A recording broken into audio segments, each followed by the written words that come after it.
Hello. तो उस दिन मैंने पॉलिटिकल का स्टार्टिंग क्लास किया था, उसके बाद से तो अभी तक वीडियो नहीं आई है। और क्या वीडियो डाल रहे हैं भाई, 1600 MB का वीडियो है, समझ रहे हो ना। उतना तो मूवी डाउनलोड नहीं करता जितना बड़ा वीडियो डाल रहे हैं जिंदगी में पहली बार। तो देखो, पॉलिटी और पॉलिटी को बोलते हैं हम लोग राजनीतिक, राजनीतिक, ठीक है। इसके अंदर कितने अनुसूची थी, अनुसूची, सूची, अनुसूचियां थी 12, ठीक है। कितनी अनुसूची थी, 12, और भाग थे 22। अनुसूची कंप्लीट कर दिए, आज भाग कंप्लीट करेंगे। उसके बाद धीरे धीरे अनुच्छेद पड़ेंगे, जो कि कितने, 395, ठीक है। यही अनुच्छेद पड़ेंगे टोटल। और ये है आज का भाग। आज हम लोग भाग को पढ़ने वाले हैं। भाग का मतलब होता है चैप्टर। एक चैप्टर के अंदर बहुत सारी चीजें लिखी रहती है, मतलब लाइन बाय लाइन भी लिखी रहती है, और कुछ एकदम संक्षिप्त में लिखी रहती है। उसको जो संक्षिप्त में होती है उसको थ्योरी कहते हैं, ठीक है। और जो ओरिजिनली होता है उसको क्या कहते हैं, प्रैक्टिकल। मान के जो किस चीज को अगर हम लोग पढ़ रहे हैं कि गुरुत्वाकर्षण, जो पृथ्वी है वो बल लगाता है, कौन सा बल लगाता है, गुरुत्वाकर्षण। जैसे किसी चीज को भी फेंकते हैं तो क्या होता है, वो नीचे जाता है। अब ये जो बात हम बताए आपको, वो क्या हुआ, थ्योरी हुआ। लेकिन जब ऐसे करके अगर हम इसको फेंके और दिखाए कि ये जो नीचे जा रहा है, उसको क्या बोलते हैं, प्रैक्टिकल बोलते हैं।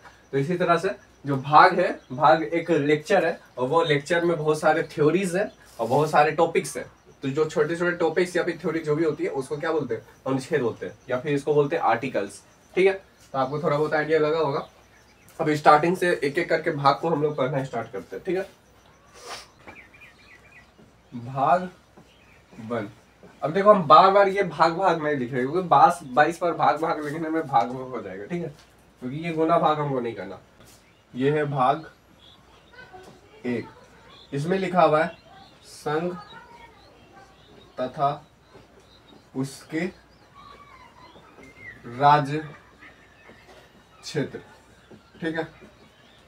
ये संघ का शायद क्या होता है यार, स्टेट नहीं होगा, ऐसा ही कुछ इंग्लिश में आप ऐसे समझ लो, डायरेक्टरेट करके, क्षेत्रफल, पता नहीं, सीमा, ऐसा कुछ। तो आप समझ रहे होंगे कि कोई भी भारत के राज्य को किसी को देना हो, किसी से लेना हो, ठीक है, या फिर भारत का राज्य को तोड़ना हो, दो बांटों में बांटना हो, दो भागों में बांटना हो, समझ रहे हो ना।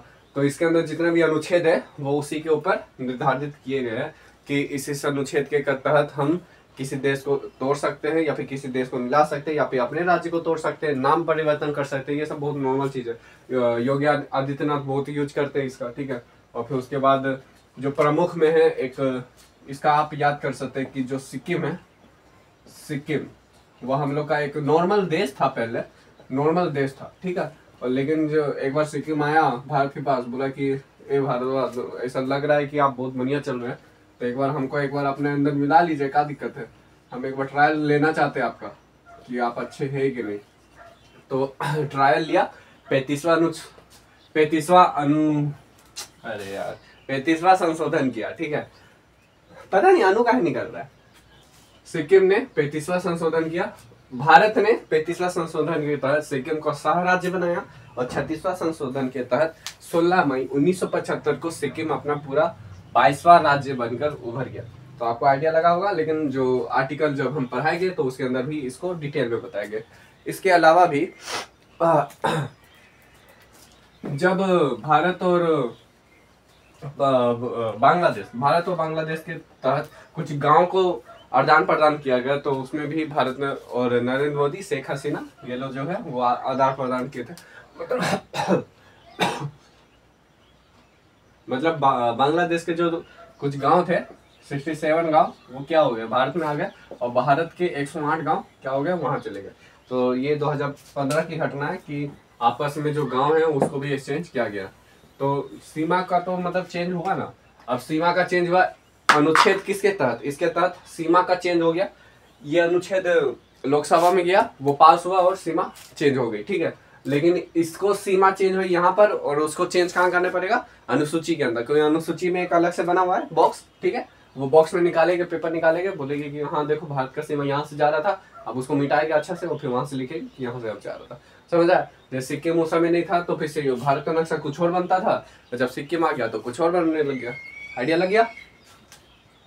इसके बाद हम लोग पढ़ेंगे भाग 2, जिसको बोलते हैं नागरिकता। अब इसके लिए तो ज़्यादा एक्सप्लेनेशन आपको जरूरत नहीं है कि भारत में रहने के लिए नागरिकता चाहिए ही चाहिए कि आप भारत के नागरिक हो। और भारत के नागरिक होते हैं तो आपको बहुत ज़्यादा 2-4 छूट तो मिलती ही है। जैसे कि टूरिस्ट लोग आते हैं ना, उन लोग को टैक्स ज़्यादा लगता है, ठीक है। यहाँ आने का टैक्स तो ऐसे ही लगता भी है, तो कहीं घूमने फिरने जाते हैं तो उस सब के लिए पैसा भी अलग लगता है। और सामान अमान में भी लगता है, ठीक है। जैसे एक्सचेंज जो कराते हैं ना डॉलर्स को, जैसे भारत के पास भी अगर डॉलर है ना, और भारत में जाके इंडियन रुपये में कराएंगे तो हम लोग को कम लगेगा। लेकिन जो विदेशी है ना, वो डॉलर को इंडियन रुपये में कराएंगे तो उनको महंगा लगेगा, ठीक है। उस तरह से मेन ये कहो ना, वोटिंग हम कर सकते हैं। वोट हम लोग का क्या है, हम लोग का बहुत बड़ा नागरिकता का ही है। और फिर थोड़ा बहुत पैसे वैसे भी मिलते हैं, एकदम स्कॉलरशिप वगैरह, ठीक है। तो वो सब किस तरह से मिलते हैं, नागरिकता की वजह से। आधार कार्ड वगैरह वगैरह किस में आता है, नागरिकता में आता है। अब नागरिकता के अंदर बहुत सारा चीज़ है। जैसे पाकिस्तान के बाहर चल गए हैं, वापस आना है तो उससे पहले नागरिकता ले लो, या फिर पाकिस्तान के अंदर नहीं है, भारत के अंदर है, पाकिस्तान जाना है तो भाग लो। तो इस तरह से बहुत ज़्यादा उस समय था। 1947 के टाइम पे ये नागरिकता बनी थी, ठीक। तीसरा है मौलिक अधिकार। कहीं ना कहीं आपने ये भी पढ़ा होगा कि मौलिक अधिकार हम लोग का क्या है। मौलिक अधिकार का मतलब सिंपल रूल है कि अगर आप बाहर निकल रहे हो, ठीक है, घर के बाहर निकल रहे हो, तो आपका आखिर क्या क्या भारत में रहते हो, तो भारत के अंदर रहने के कारण आपका क्या क्या पावर्स है, ठीक है, भारत में रहने के कारण। तो ये जो मौलिक अधिकार है ना, ये सबको मिलता है, भारत के नागरिकों को, ठीक है। लेकिन कुछ कुछ अधिकार है जो भारत के नागरिकों के अलावा भी लोगों को मिलता है, ठीक है। इसके अंदर जब हम आर्टिकल पढ़ेंगे तो बताएंगे। तो मौलिक अधिकार में बेसिक नॉर्मल अगर आप जानो तो जैसे प्राण एवं दैहिक स्वतंत्रता उसको बोलते हैं ना, कि सुसाइड नहीं कर सकते। पुलिस और टांग के लेके जाएगी, बोलेगी कि यहाँ पर लिखा हुआ है कि सुसाइड नहीं कर सकते, तुम सुसाइड कर रहा है, अपना जानवर नहीं देना है, और जान नहीं देना है इसलिए हेलमेट पहन के निकलो, वरना ऐसे ही मार देंगे तुमको, अपना जान देने निकला है यहाँ पर, समझ रहे हो ना। इसके अलावा भी छुआछूत की बीमारी थी उसको भी हटा दिया, और रीट्वीट जो जारी होता था वो सब भी इसके अंदर आता है, ठीक। थोड़ा बहुत आइडिया लग रहा होगा ना। देखो, इसको पढ़ाई ही हम लोग को करना है एक टॉपिक का हिसाब से, ठीक है। इसको लंबा नहीं पढ़ना है, एकदम छोटे छोटे पढ़ना है, क्योंकि अब जब आर्टिकल पढ़ाएंगे ना तो इसके अंदर बहुत सारा आर्टिकल्स आता है, 12 से 35। इसको तो डायरेक्ट याद करना ही है आप लोग को। उसके बाद आता है DPSP, डायरेक्ट्रिक principle of state policy. अरे DPSP, directive principle of state policy, यानी कि राज्य तथा ऐसा कुछ था यार, भूल गया, ये इंग्लिश में याद कर लो। DPSP का मतलब है कि राज्य को कुछ पावर्स दिए गए हैं, अगर उसको यूज करोगे तो अच्छी बात, नहीं करोगे तो कोई उसको नहीं बोलेगा, ठीक है। यानी कि अगर यूज करना करो, नहीं करना फेंक दो। जैसे इसके अंदर लिखा हुआ है दारूबंदी। अब दारूबंदी बिहार ने किया है, झारखंड ने नहीं किया है, क्या दिक्कत है, बिहार वाला कर रहा, कोई दिक्कत नहीं है। इसी के अंदर लिखा है कि महिलाओं को 1000 रुपये देना चाहिए, जो प्रेग्नेंट है उन लोग को छुट्टी मिलना चाहिए। केरल बिहार ने दिया है, झारखंड ने नहीं दिया है। अब झारखंड 1000 रुपये दे रहा है, बिहार वाला अभी तक नहीं दे रहा है, ठीक है। बिहार, यूपी और इधर हरियाणा, ये सब कहाँ दे रहा है। हरियाणा में तो पूरा फसल के ऊपर एक निश्चित वो हो गया ना, प्राइस फिक्स हो गया। मान के चलो जैसे कि यहाँ पर 10 रुपये अगर आप फिक्स कर देते हो प्याज का प्राइस, ठीक है, प्याज का प्राइस, तो वो किसान के लिए बहुत अच्छा हो जाएगा। जैसे कभी कभी क्या होता है ना, प्याज एकदम भयानक फलता है, तो सरकार क्या करती है ना, दाम को घटा देती है और दाम को कर देगी 7 रुपये। तो मेहनत तो उतनी है ना, लेकिन प्याज जब एकदम जोर से बढ़ेगा ना, मतलब प्याज एकदम कम हो जाएगा, तो सरकार प्राइस बढ़ा देगी। इसलिए किसान क्या करते थे ना, प्याज को एकदम दबा के रखते थे, ताकि बस प्याज का मांग उठे, ठीक है, व्यापार बाजार में मांग उठे, और जैसे ही मांग उठे और मांग उठने पर वो बेचे, जिसके कारण से भुखमरी ये सब वगैरह वगैरह बहुत आते थे। ये सरकार को इस सबसे मतलब नहीं है, सरकार को तो सस्ता माल चाहिए, तो सस्ता माल के कारण वो डुबा देते हैं किसान को। तो समझ आया। तो हरियाणा सरकार ने एक प्राइस फिक्स कर दिया लोगों के लिए। ये सब किसके अंदर लिखा है, DPSP में। जो सरकार को मन करता है वो करती है, जिसको मन नहीं करता वो नहीं करती है। जैसे कि इसी में लिखा हुआ था कि शिक्षा का अधिकार 1 से लेकर 8 तक पूरा जो क्लासेस है वो फ्री में दिया जाएगा। धीरे धीरे हर राज्य ने इसको अप्लाई करना स्टार्ट किया। जब लोगों को लगा कि हाँ ये शिक्षा सबके लिए जरूरी है, तो यहाँ से निकाल के यहाँ डाल दिया। अब यानी कि ये वाला तो देना ही देना, ये जो मौलिक अधिकार है वो तो देना ही देना, और ये जो DPSP है वो दो मत दो, कोई फर्क नहीं पड़ता, ठीक। उसके बाद है 4 का क, इसको कहते हैं मौलिक अधिकार, मौलिक कर्तव्य, मौलिक कर्तव्य, कर्तव्य, कर्तव्य। देखो सरकार आपको देगी नहीं देगी कोई फर्क नहीं पड़ता, इसी तरह आप सरकार को देंगे नहीं देंगे कोई फर्क नहीं पड़ता। जैसे कि मौलिक कर्तव्य में लिखा हुआ है कि झंडा को हमेशा ऊंचा रखने का, अगर नहीं रखोगे घुमा नहीं सकती, ठीक है, लेकिन रखना चाहिए, जैसे आवर इंडिया यार।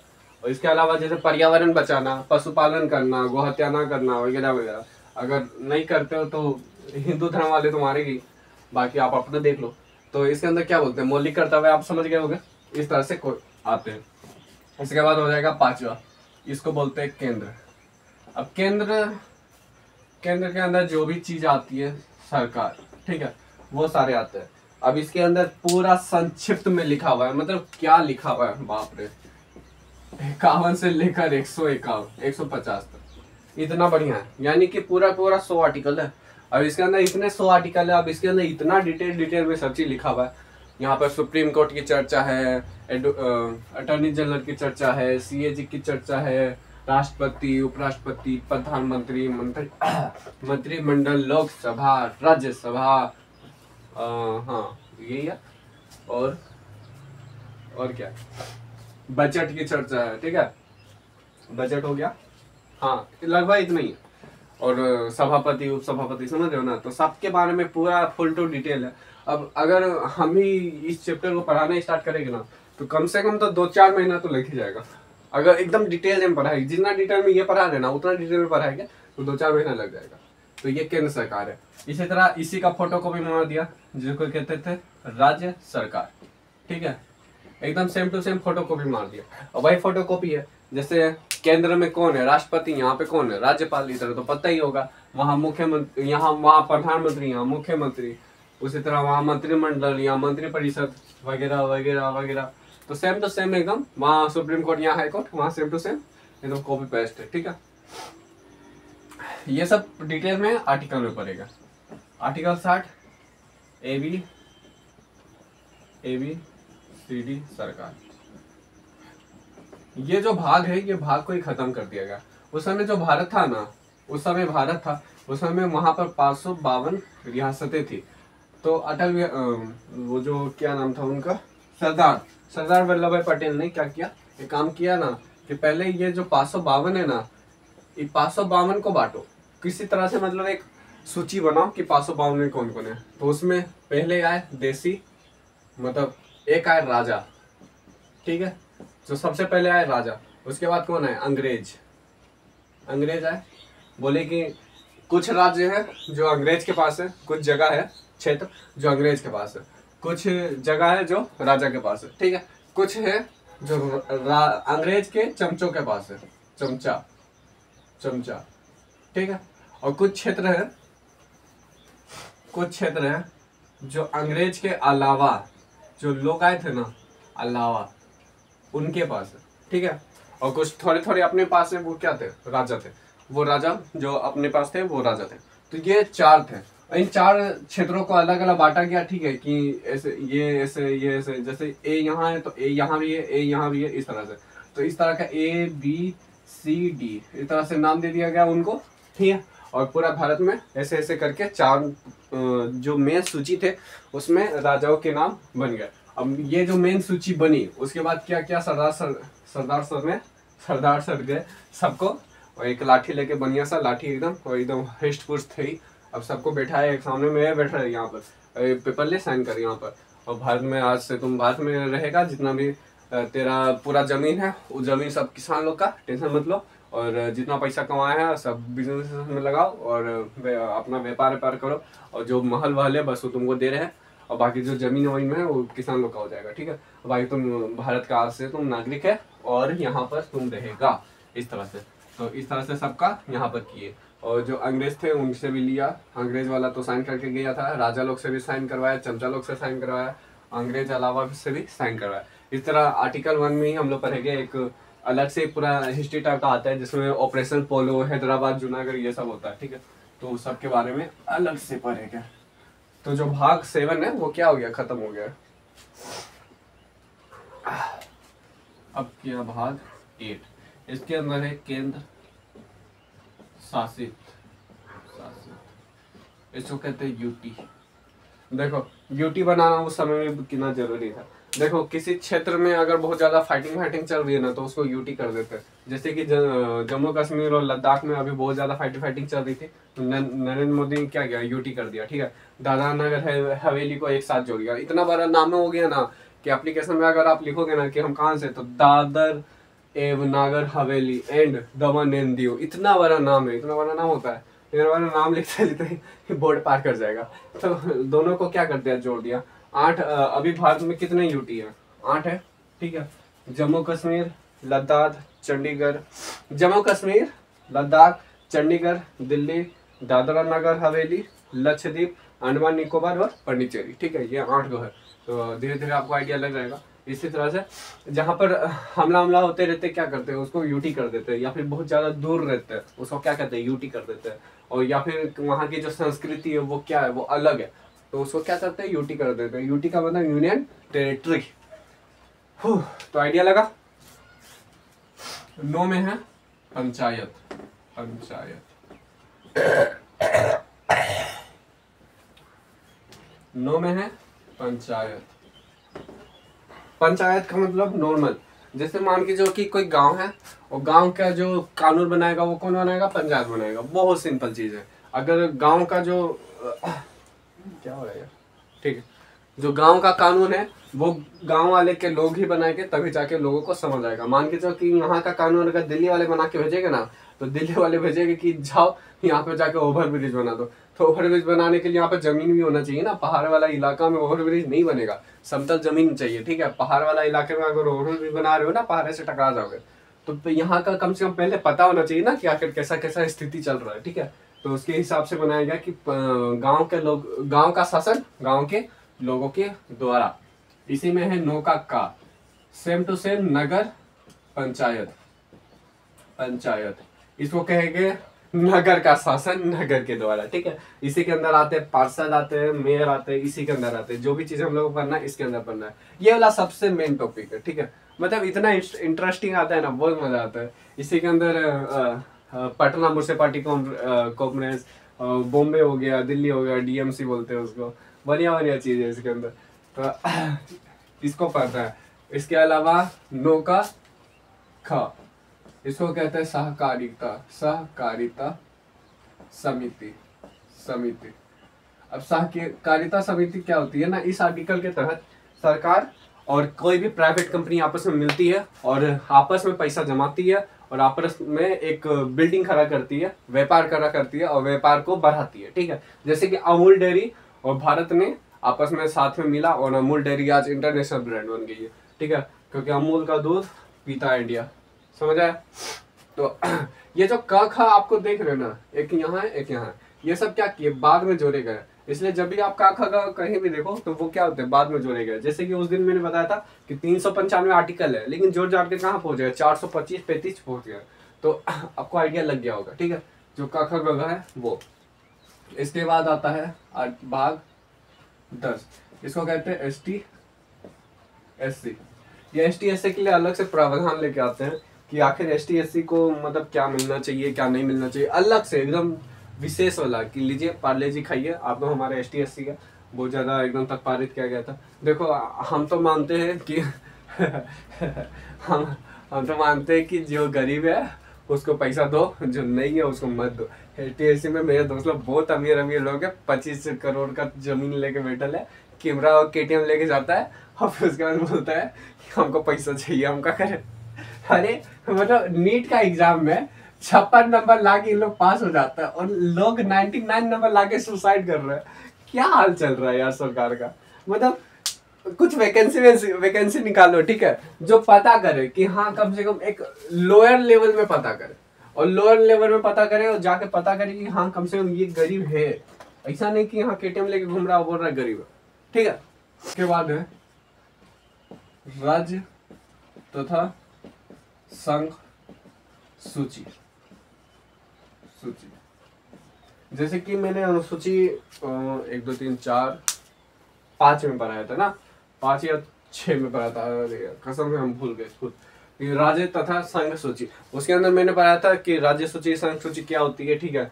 वो कृषि किसके अंदर जाएगा, राज्य में जाएगा, ठीक है, क्योंकि कृषि का कानून कौन बनाता है, राज्य बनाता है। लेकिन बैंक किसके अंदर जाएगा, केंद्र में जाएगा, ठीक है। नहीं, कृषि किसके अंदर जाए, हाँ, कृषि राज्य में, बैंक संघ में, ठीक है। तो संघ सूची के अंदर बैंक जाएगा, केवल भारत का एक ही नोट रहेगा, हर राज्य का अलग अलग नोट नहीं रहेगा, उस तरह से। तो आपको आइडिया लगा होगा, जो अनुसूची में है वही चीज यहाँ पर है, ठीक। इसके अलावा है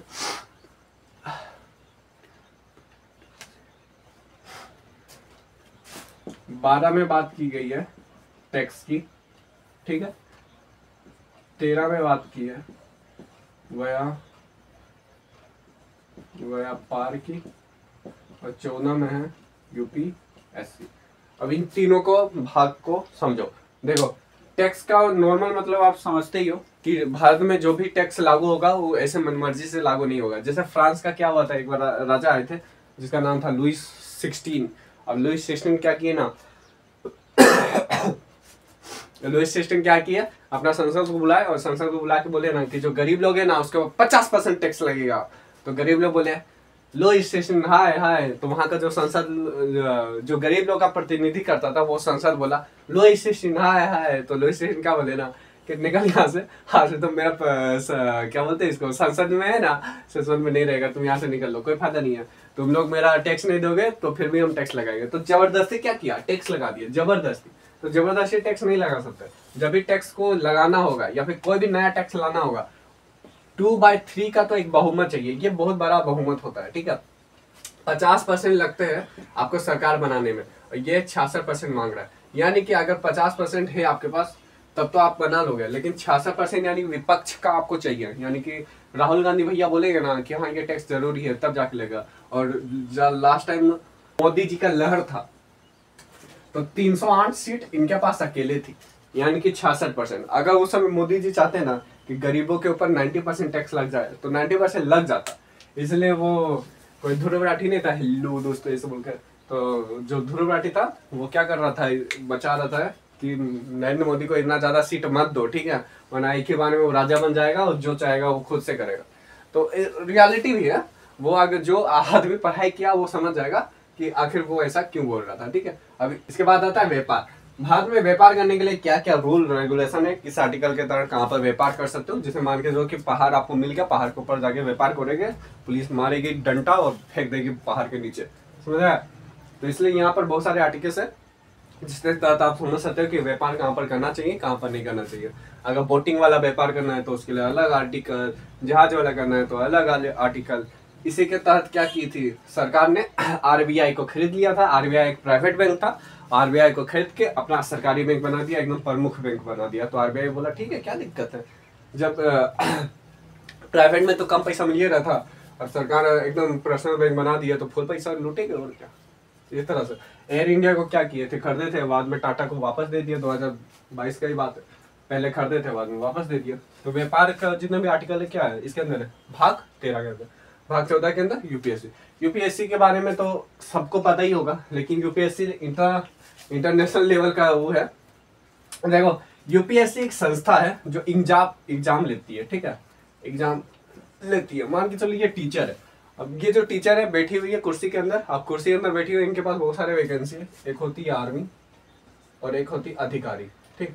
अधिकारी को बोलते हैं स्टाफ, ठीक, स्टाफ नहीं, कमीशन, ठीक, कमीशन बोलते हैं।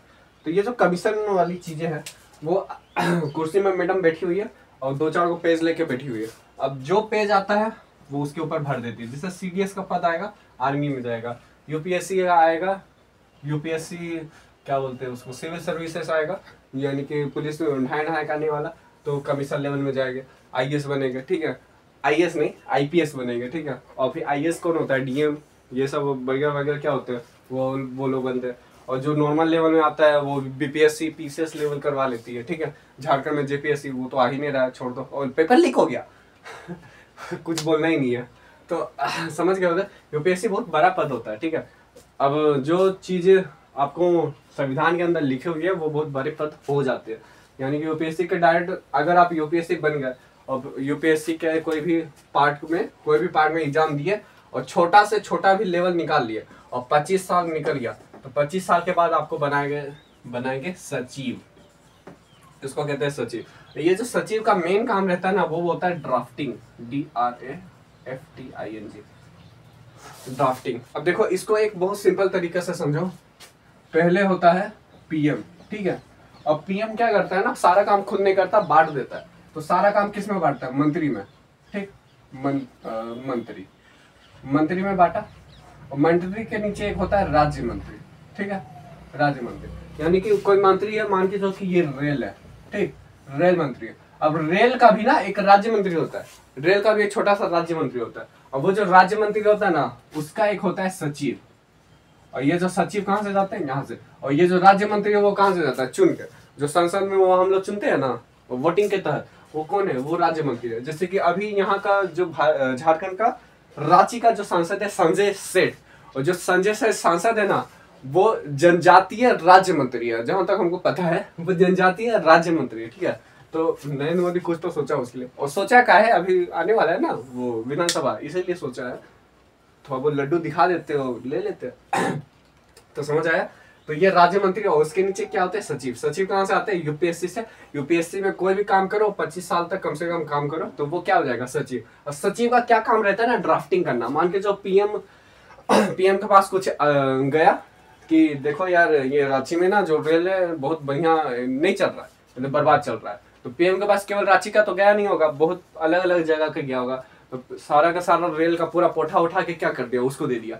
अब ये पोठा उठा के इसको देगा, ये पोठा उठा के उसको देगा, अब सचिव को देगा। अब सचिव के पास फुल पावर कि यार एक बढ़िया से एकदम ड्राफ्टिंग करो कि यहाँ से लेकर वहां तक 500 मीटर का पूरा एकदम रेलवे लाइन होना चाहिए, एकदम लाइट बत्ती एकदम लगा के ट्रेन को काला कर दो, टीटी को पीला कर दो, एकदम बढ़िया से पेंटिंग वेंटिंग मार दो, ठीक है, समझ आया? इस तरह से पूरा पेंटिंग वेंटिंग रहना चाहिए। जो सचिव है वो पूरा का पूरा ड्राफ्टिंग बना के लगता है, इतना खर्चा लगेगा। मान के जो कि ये ड्राफ्टिंग बना के दिया कि 200 करोड़ का खर्चा लगेगा रांची में ये करने के लिए। उसमें से 50 करोड़ सचिव खाएगा, फिर 200 करोड़ है ना, हाँ, तो कम से कम तो 70 करोड़ तो वो खाएगा, मंत्री खाएगा, और मंत्री खाएगा और 30 करोड़ ये खाएगा। हाँ, कम से कम इतना तो है, इतना तो फिक्स है। यानी कि 70 करोड़ ये खाएगा, 30 करोड़ ये खाएगा, 50 करोड़ ये खाएगा, ठीक। और अगर थोड़ा बहुत बच गया तो पीएम के हाथों में जाएगा। और उसमें से 100 करोड़ में, मतलब 50 करोड़ में आपका क्या करेगा? वो जो रेलवे लाइन है वो आपकी बनेगी। तो आपको समझ आ गया होगा कि क्या होता है सचिव। इतना मत समझो, ठीक है। सचिव सबसे ज्यादा लुटेरा होता है। देखो, जो राज्य मंत्री है वो चेंज हो जाते हैं, ठीक है। जो मंत्री है वो चेंज होता है, पीएम भी चेंज होता है। 5 साल में क्या होता है? पीएम चेंज होता है। वैसे नितिन गडकरी है जो 3 बार से लगातार मंत्री अपना जो है रेल वाला, नहीं सॉरी, सड़क वाला मंत्रालय उन्हीं के पास है, ठीक है, 3 साल से।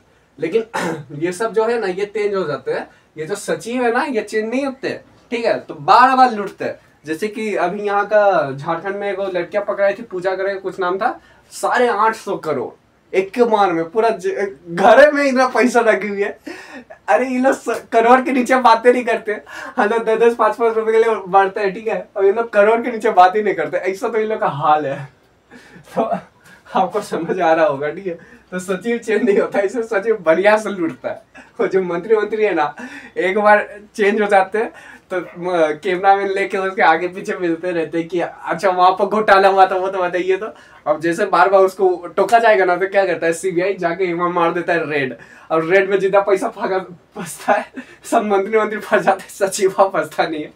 और सचिवा कब निकालता है? एकदम एंड में। मेन ठोका कहाँ से? देख, मेन ठोका यहाँ से, सचिव से। कोई ड्राफ्टिंग वही किया ना, बनाया वही कि यहाँ से वहां तक उतना लगेगा। वो खर्चा भी एकदम सटीक बताता है, ठीक है, कम ज्यादा नहीं, लेकिन वहां से पैसा उड़ा देता है। अब ठेकेदार को मिलता है 50 करोड़। अब ठेकेदार भी तो कुछ सोचेगा ना कि यार यहाँ पर ही तो लोहा का बताने बोला था, प्लास्टिक का लगा फिर वो बोलेगा कि प्लास्टिक का लगा दिए, रेलवे लाइन का फोटो खींच के और भेज देगा कि देखिए सर हम तो लगा दिए। इसलिए बिहार से तो रेलवे लाइन की पटरी चोरी हो जाती है,